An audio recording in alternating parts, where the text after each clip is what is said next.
naman to eh. Isa lang pinag-uusapan natin dito. Magkano talaga ang Senate building? Dapat ba talaga natin gastusin ang 23 billion or more? We started this What? investigation, this review, Bro, what are you talking about, na man? wala tayong sinasabing may anomalya, wala tayong sinasabing may irregularity. Simple lang, 23 billion kasama yung sa lupa, masyadong. What did Senator Binay do? She started going around, nagmamamarites, nagkakalat ng kalat ng kung ano ng chismis, at kasama sa official chismis na kinakalat is that mali yung numbers namin.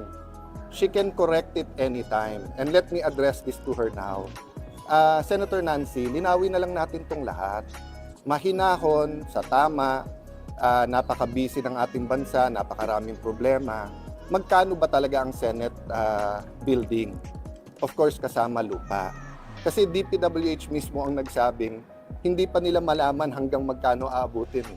DPWH mismo nagsabi, hindi pa tapos lahat ng plano.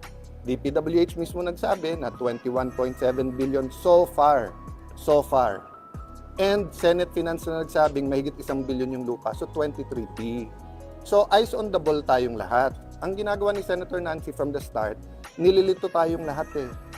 Alam niya namang walang mangyayari dyan sa ethics case eh. Pwede ko rin siyang pailan ng ethics case eh. Dahil unethical din yung mga pinanggagawa niya. Hindi ka pwedeng biglang hindi ka member, bigla kang manggugulo doon.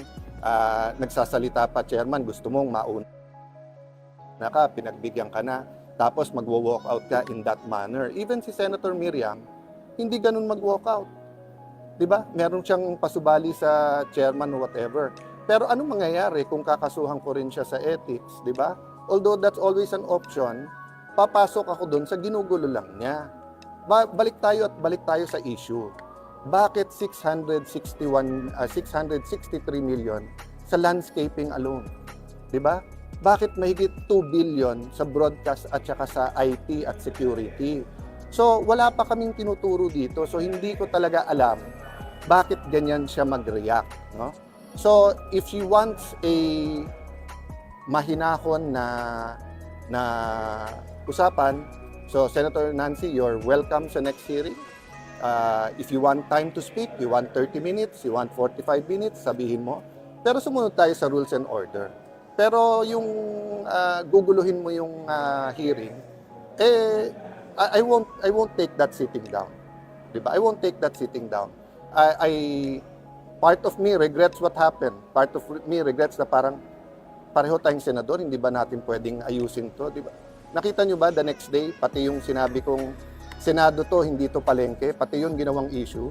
But may nakita ka na bang palengke na 24 na nakabarong ang nagbebenta, na bago magsalita yung sa palengke, isa-isa magsasabi ng, Mr. Chairman, pwede ba ako magsalita? Ang aming galunggong, ganito na ang presyo.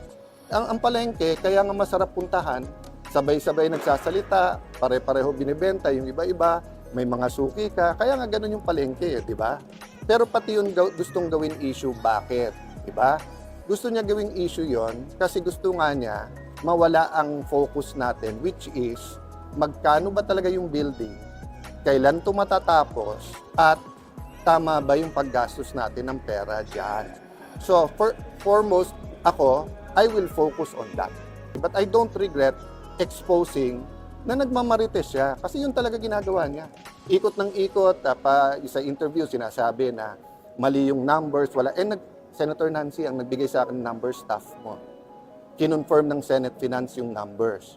Tatanungin mo ang DPWH para magkamali sila na 23 kasi 21.7. Kaya ako nga nasabing buang na kasi nga parang nagising ako sa mundong ito na sinabi ng DPWH 16 billion malayo sa 23. Nag-sorry sila, ikaw pababawi mo yung sorry kasi 21.7 billion. So, parang sa kanya, walang difference ang 23, 21, 16 billion. Pera ng bayan yan. Ako nagsimula ako sa politika, 100,000, 200,000, 1 million, hinahanap ng tao, anong ginawa mo sa perang yan? Tapos ngayon, bilyon-bilyon ang pinag-uusapan natin. Parang nabuang na yung mundo na baliwala to. Diba? That's why nga, ganun yung usok ng damdamin ko na parang ganda-ganda ng takbo ng hearing, nagkakanawaan, lumalabas dito kung ano yung talagang numbers. Wala pa tayong sinasabing anomalya. Oh, pero bakit ganun ang reaction mo? Ba't ka galit na galit? 'Di ba? Bakit mo talagang nililihis? Don't discredit this inquiry. Kahit sinong gumawa ng inquiry na to, it's clear to me, i-discredit ni Senator Nancy. But I don't know kung ano nandyan. So wait for the next hearing. She's welcome. I'll give her time. But sumunod tayo pare-pareho sa tamang decorum. Pero dadating ka doon, patapos na hearing, magsisigaw ka doon, uunahan mo ko, makikipagdebate ka sa chair, tapos magwo-walk out ka, 'di ba? Guguluhin mo lang. Oh. Yun ang kanyang intensyon na ang maging news kami. Imbis na yung news, yung building. So mag-file ka ng ethics ngayon, pero ang sagot ko pa rin sa iyo, eyes on the ball, Senator Nancy. Eto ba yung sinasabi ni President Erap? Hindi ko naiintindihan yun, yung joke na landscape victory. Baka ito na yun, kasi 663 million sa landscaping alone, landscape victory pala talaga to, kung natuloy to. Pero para kanino? Hindi to victory para sa tao. Diba? So that's my reaction. Po kayo nasa Senado, ilang beses po nagkasagutan. Tignan niyo yung records ko, ano-ano nga tinawag sa akin. Diba? And I'm tempted to explain to you what I meant. But if I explain to you what I meant, sumunod lang ako sa kanyang gusto na ang maging issue ako o kaming dalawa. Hindi yun ang issue. Ang issue yung 23 billion.